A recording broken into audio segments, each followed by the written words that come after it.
Hey mensen, welkom bij een nieuwe video. Ik heb er net al geüpload. Ik heb er net al een video gemaakt, maar dat was mislukt. Er zat zoveel informatie in, fuck. Maar oké, mensen, dus we gaan het niet hebben over een liedje. We gaan het hebben over de Hmhs Britannic. En ja, voor de mensen die niet weten eigenlijk... Voor de mensen die nog niet hebben gehoord van de Olympic klasse. Er zijn er zijn 3 schepen. Normaal gezien 4. Maar ja, dat is de Hms Olympic, Hms Titanic, Hms Lusitania en de Hmhs Britannic. En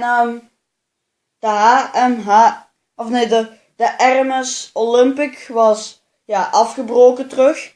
Zag er compleet hetzelfde uit ongeveer als het Hms Titanic. Maar oké. Ik weet niet waarom. Dat ze dat nooit hebben gebruikt. Maar oké. Eigenlijk veel informatie kun je ook in de video horen. Dit is een kleine serie. Want ik kan nog maar 3 video's maken voordat Voor natuurlijk dat ik moet wachten voor de 1000ste video, maar oké. Tot zo. Go. 1916.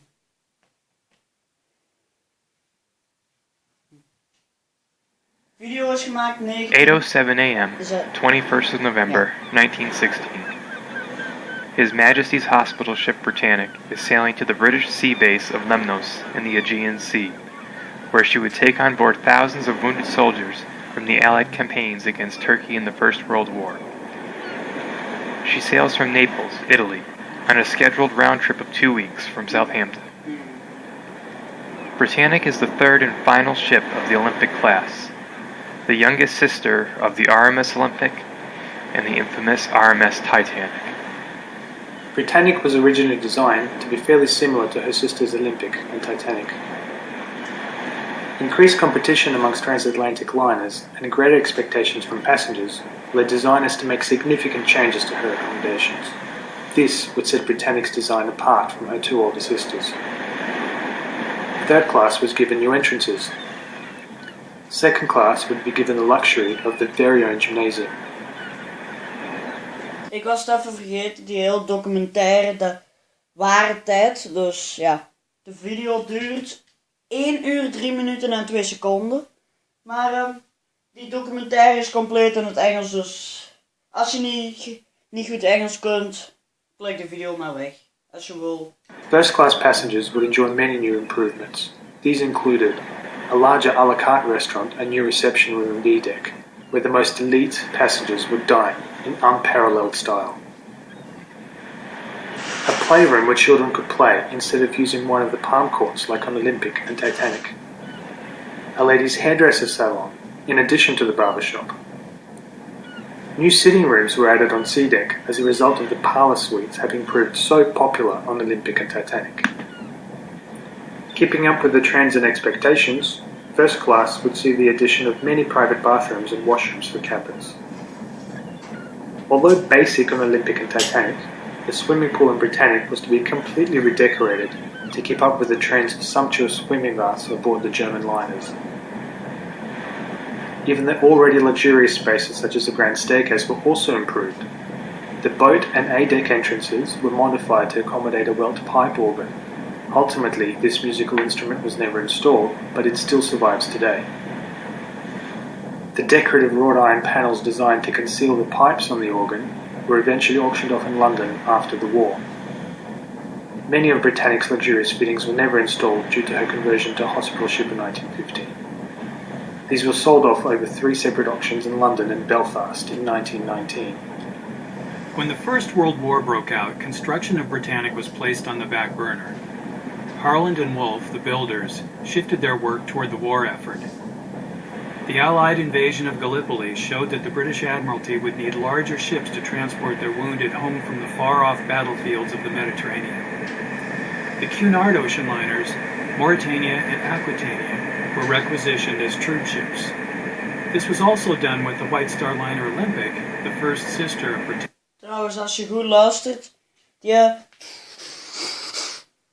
dat zijn letterlijk de motoren, ja, die je een beetje kunt horen.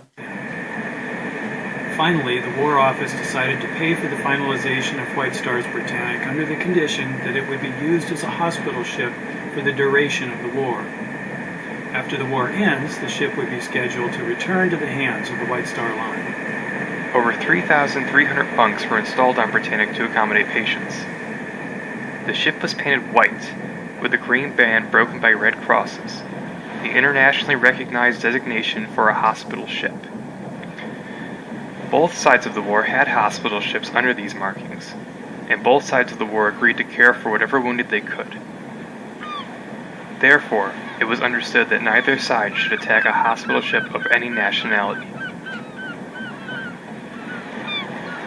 Prior to Britannic's voyage, the German submarine U-73 had laid 2 mine barriers in the Kea Channel, totaling approximately 12 mines.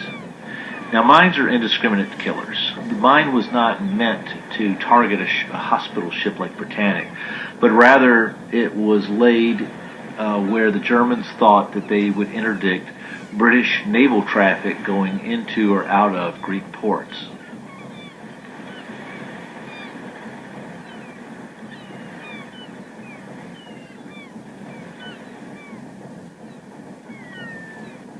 My name is Corporal Jack Ware, of the Royal Army Medical Corps. I had just finished breakfast and had come up on deck. I sat down on the hatchway while one of our chaplains with his map out was showing us different places of interest on the nearby shoreline.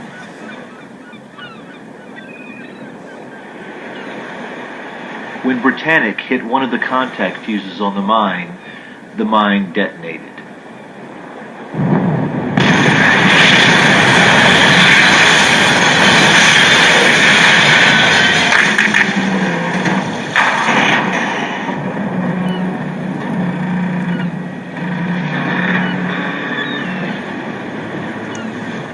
The resulting explosion created an expanding gas bubble, lifting Britannic's bow with it. It twisted Britannic's hull a bit, slightly warped her frame, which resulted in the watertight doors in boiler rooms 6 and 5 becoming jammed in their tracks in the full open position. At breakfast, a muffled explosion rang out from the lower decks. The ship vibrated more than it shook. The vibrations passed us, smashing the furniture and windows, then echoed off into the distance.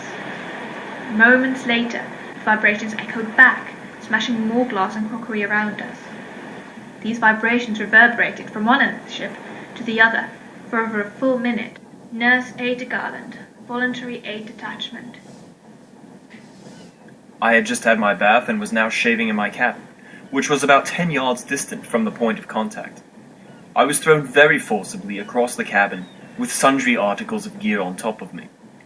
The boat lifted twice, and everything seemed to dance, and the fumes from the explosion temporarily blinded me. 5th Officer Gordon Fielding. Some were killed by the explosion itself. In the steward's quarters, the bunks fell down on top of the men, and everything collapsed, while I believe the emergency staircase was blown away. The water ran in great volumes to the forward compartments. The fumes in the alleyways were something stifling. Not sulphurous, but something poisonous and unearthly. Assistant Chief Engineer, Joseph Wolfe.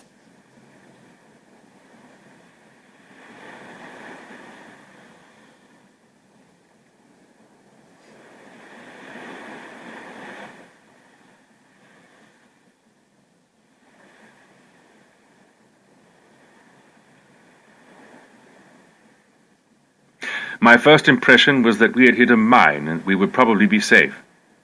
I gave orders to clear the lifeboats and have them made ready to be sent away should it necessitate. Captain Charles Bartlett, HMHS Britannic, 21st of November, 1960. Captain Charles Bartlett came onto the bridge still wearing his pajamas. His first orders were to sound the emergency quarters alarm and to close the watertight doors.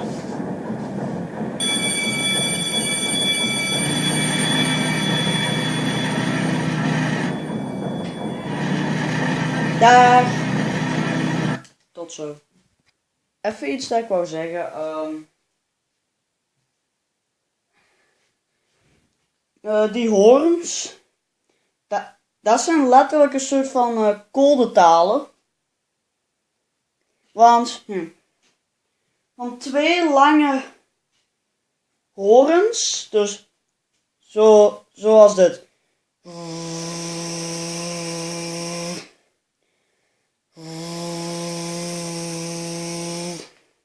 Is letterlijk codetaal voor verlaat het schip nu. Maar oké, go.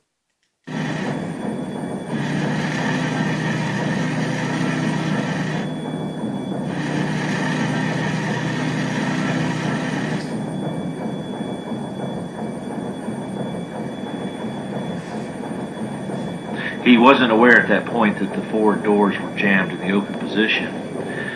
He ordered the engines to stop and the lifeboats to be swung out and readied for lowering.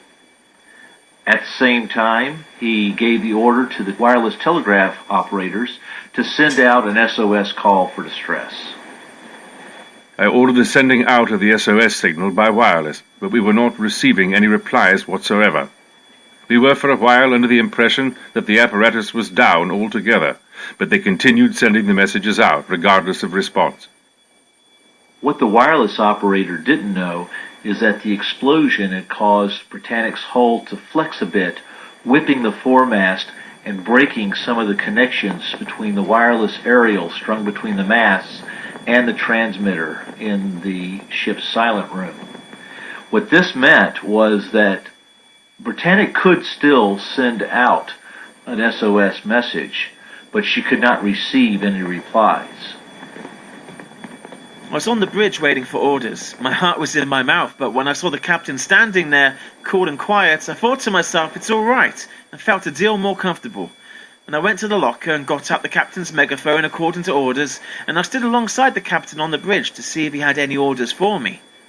The ship seemed to be leaning a bit to the starboard side, and she still seemed to be going ahead a little. Second Fremantle Scout Troop Patrol Leader, James Vickers.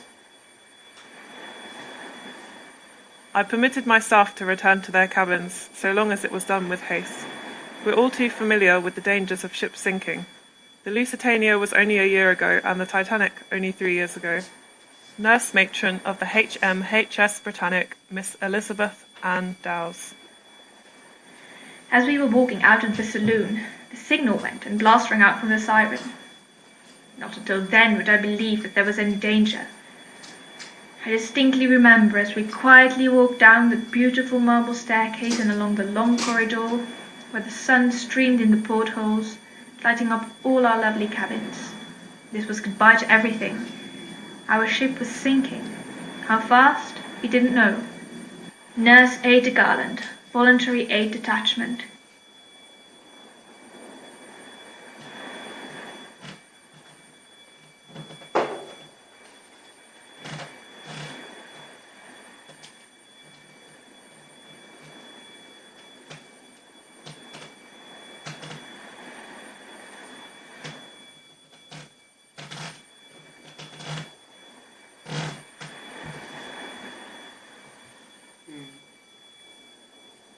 Trouwens, ik ga al mijn alarmen uitzetten voor een tijdje.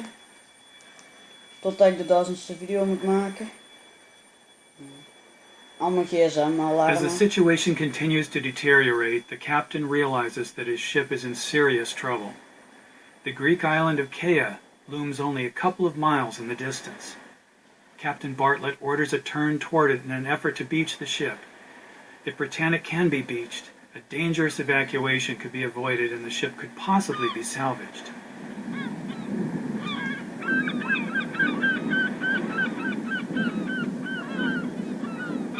Oké, die staan uit.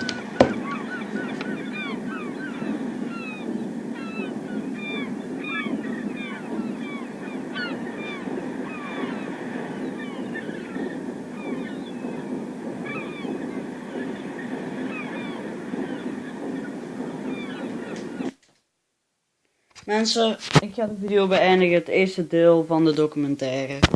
Zo is de Britannic op het moment. Volgt dat er zo dit om onder water aan staan. Maar goed, like, abonneren en bye bye.